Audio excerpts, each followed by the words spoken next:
लेकिन भारत कैसे है जिसे हम एक इंडिया कहते हैं, भारत है।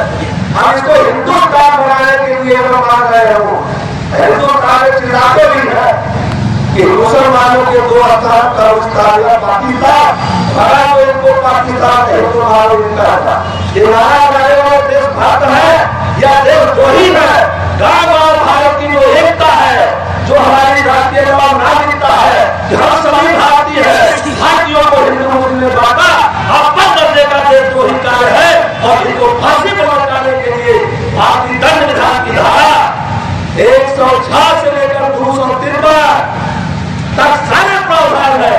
लेकिन आजादी के बाद से आज तक एक भी FIR किसी भी इशारे से बीजेपी बजरंग दल के लोगों पर देशद्रोह का मुकदमा क्यों नहीं कायम हुआ?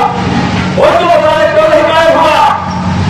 ये देशभक्त लोग नहीं है, बल्कि कानूनी रूप से वो लोग देशद्रोही लोग हैं। कानूनी रूप से वो देशद्रोही है।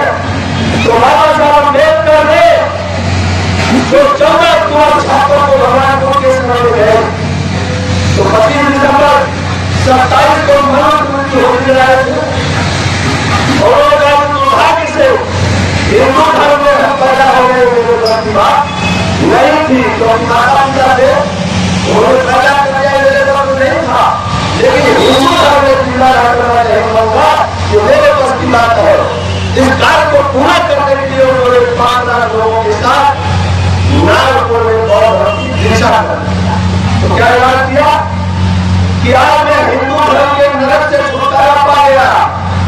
अब सवाल उठता है कि बाबा साहब के संदेश को हम मान लेते हैं। जब हम मान नहीं रहे हैं तो आज स्थिति आ गई कि जिस संविधान को मेहनत से बनाया गया उसे खत्म करने के लिए जो आवेदन है, इसके नेताओं ने जो किताबें लिखी है, चाहे वह हेडेवाल हो, गोलवत्तर हो, दीनदयाल हो या और कोई दो चार हो, मैंने पूरी किताबों को पढ़ा है। ये लिखते हैं कि तिरंगा हमारा राष्ट्रीय ध्वज नहीं है। ये लिखते हैं कि तिरंगा हमारा राष्ट्रीय ध्वज नहीं है, भगवा हमारा ध्वज है। तुम्हारा भगवा ध्वज होगा, बहुजनों का यह ध्वज कभी नहीं रहेगा। किसी देश का ध्वज उस देश की आत्मान शान और उस देश की जनता की विचारधारा की पहचान होता है। तो हिंदू मुस्लिम लड़ाई कराने के लिए विरोध लाना चाहते हो, क्यों लाना चाहते हो? इसी संविधान का अनुच्छेद 312, 356, 358 और 360 ये 4 ऐसी परिस्थितियां हैं जिसमें आपका याद रखता है।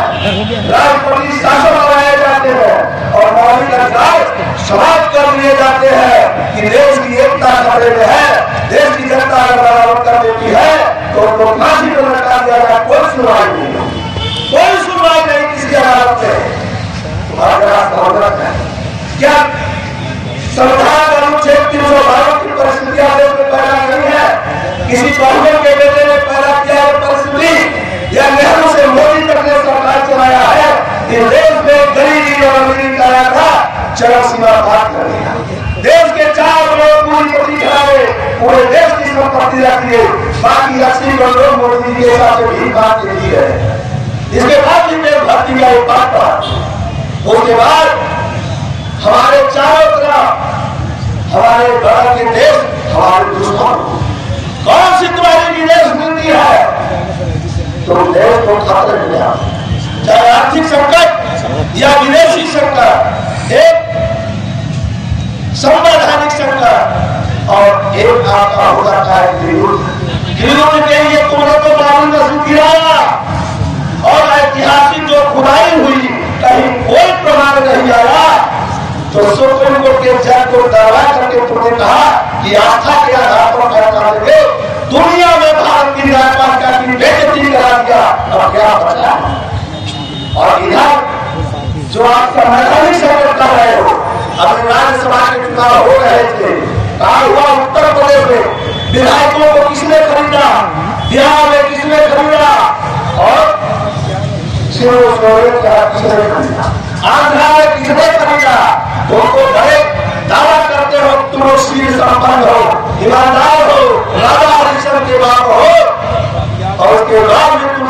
दोहा पढ़ते हो कि पूज्य विप्र शील को हीना सूर्य को ज्ञान कर दिया।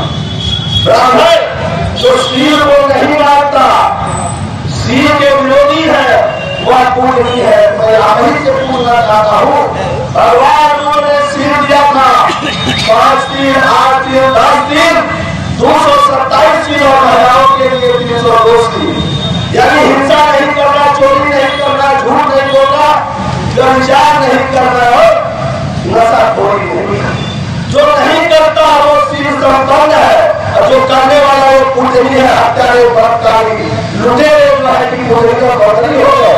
अगर यह देश ऐसे ही चलेगा तो देश में लोकतंत्र कैसे बढ़ेगा।